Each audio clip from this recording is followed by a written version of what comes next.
I'm Jill. And I'm John. And we're the Geezers on the Go. Go, go, go!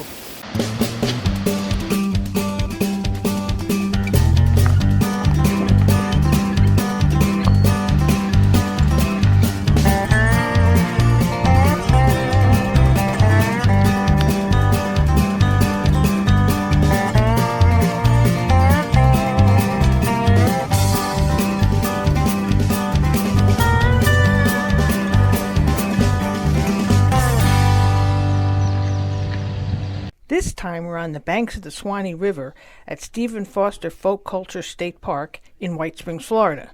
The campground has 45 sites and also is the home to a museum and bell tower dedicated to the American composer. The oak-shaded campsite has water and electric, and many of them are pull-throughs.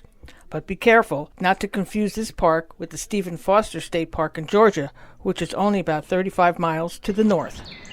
This is our campsite at Stephen Foster State Park near White Springs, Florida, named after the gentleman who wrote Way Down Upon the Suwannee River. And this is a beautiful site. This is a pull-through, lots of room, and lots of trees and stuff in this big area right out next to ours. If you had kids or whatever, you could play ball in this gigantic tree. Still a little overcast today. We had some rain yesterday, but big pull through, water and electric. We're in site 42 again. It's way back here, and all the way back here. We're a neighbor over there, but there's enough trees. It doesn't seem to be okay. And here's John. He's posting some of his stuff on TikTok and Instagram, but it's a nice big area here,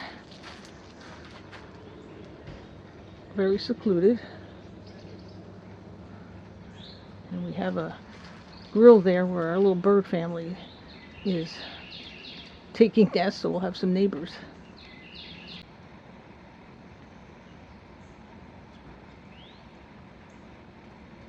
Walk around to the other side.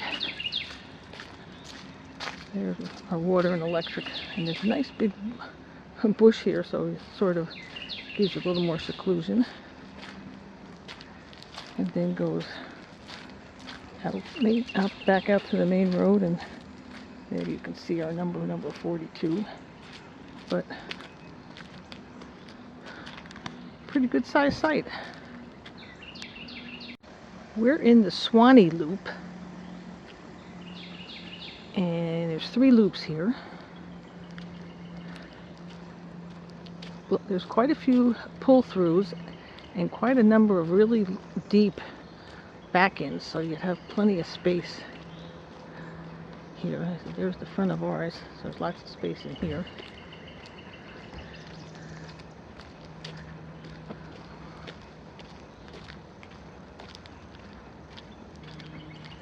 Another pull-through there. And another one over here. There was somebody here this morning, then they left. But generous sized spaces, as you can see. Right next to where we are in the Suwannee Loop, this is the Gopher Loop. And it also has a few pull-throughs and cool looking trees. Sort of backs up to where we are because you can see our van there in the background. So like the other good sized sites, lots of trees. This one's a big pull through, number 19. Number 21 is right on the end.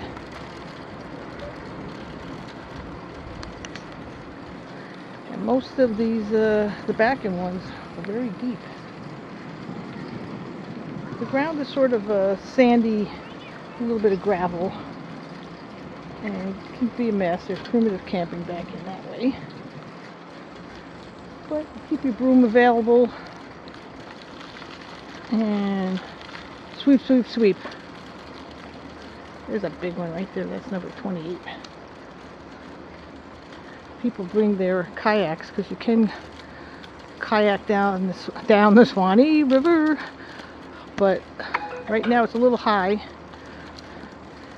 They were recommending you didn't do it, but I saw a guy this morning kayaking. This is the cane brake loop. It's similar to the other ones. The side backs up to the woods. And there are a few pull-throughs in the middle on this one. Good sized spaces. This side seems to be very deep. All that space back there.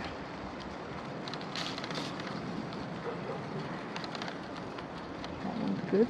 They're all just real, like they say, spacious. And it looked like it could accommodate just about any rig, but you would have to check because not all of them have 50 amp power, so you need to check on that before you book your site. Right by the bathhouse and little laundry, and sort of in the middle of the three loops, is a pretty good playground for the kids. I've already seen kids having fun. Gives them something to do. Even when it was sort of drizzly, they were out there playing. So. These are the cabins here at Stephen Foster State Park. Kind of tucked back away from everything else into the woods here. There's 5 of them here, each with 2 bedrooms, air conditioning, a gas fireplace, screened-in porch, and a kitchenette. There's a place here, is a little boat launch near the gazebo area, and sort of behind where the cabins are. Looks like in season you could rent canoes. You might even be able to rent them. Now would be a season, but it's closed right now because they said the water is a little too high, but you could bring your own kayaks and canoes and bring them down to this walkway. So here we're about in mid-March, and it's very quiet, even though it's I think it's spring break or for kids. But let's wait a few minutes here. I think there's a little boat going by.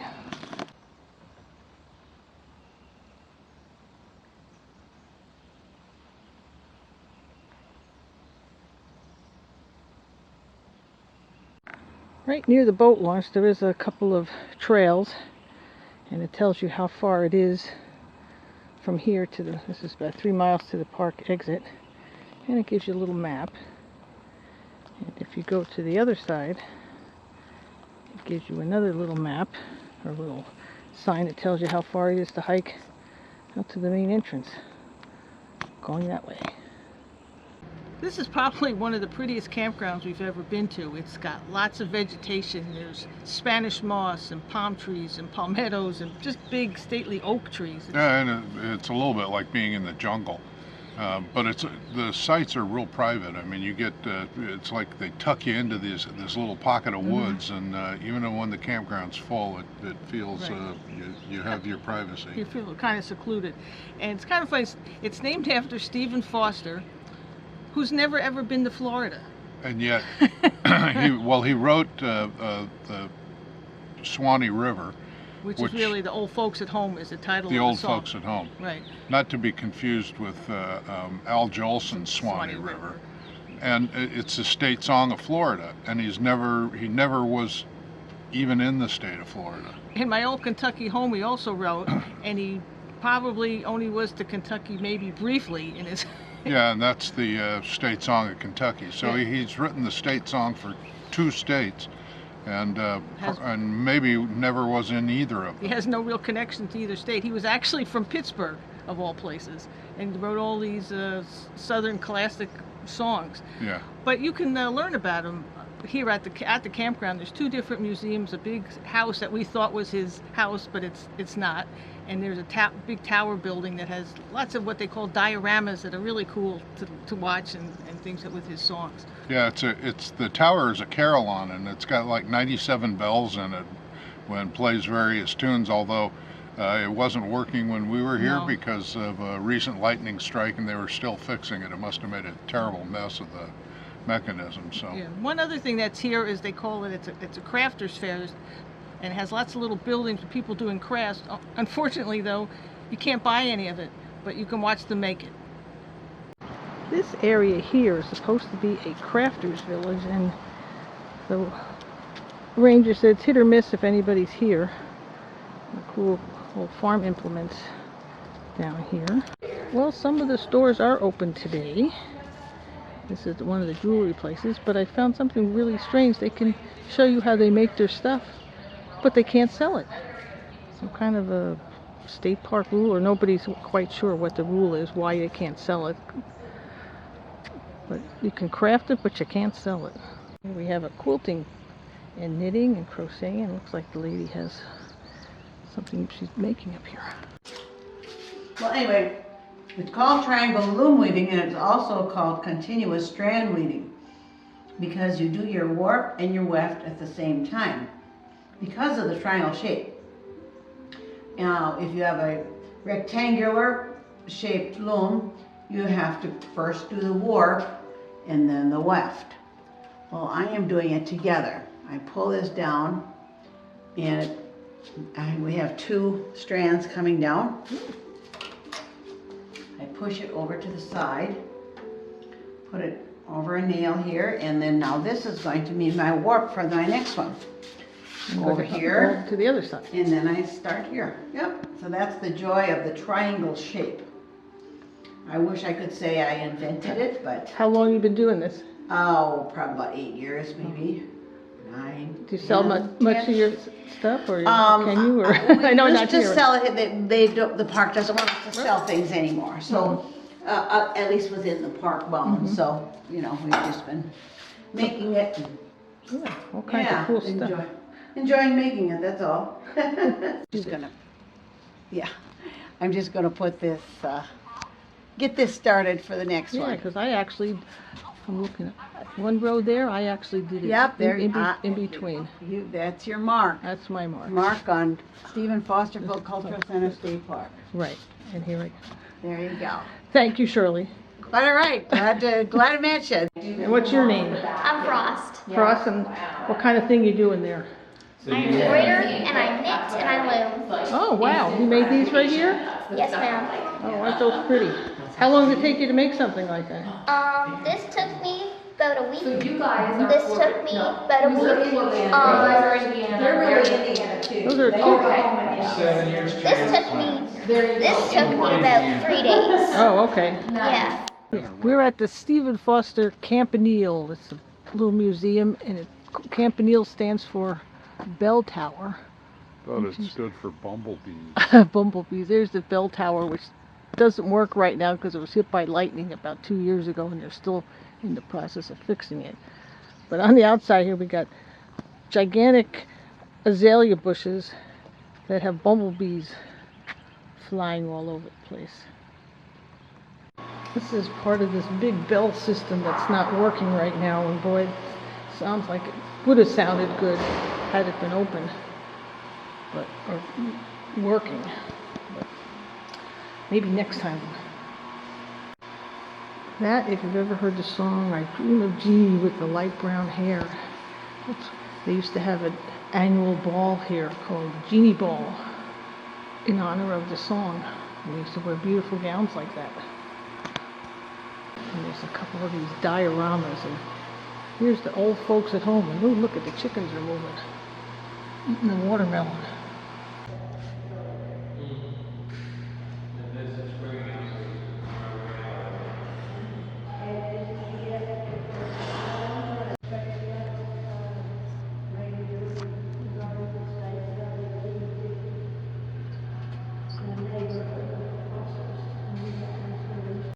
This is the Stephen Foster Museum.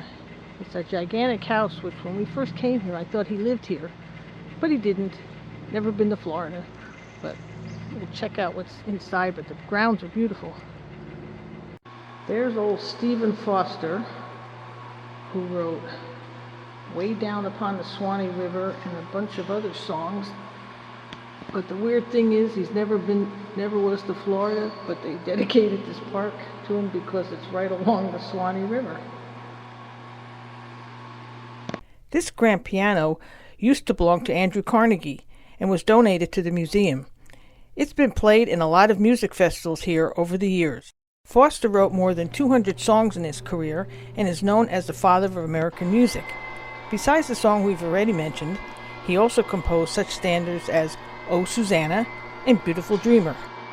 Well, what'd you think of that all those little crafty buildings down there, Joe? That was really cool. I even got to work on one of the looms. The lady showed me how to do it, and it's just too bad that they can't sell any of that stuff because some of it was really pretty.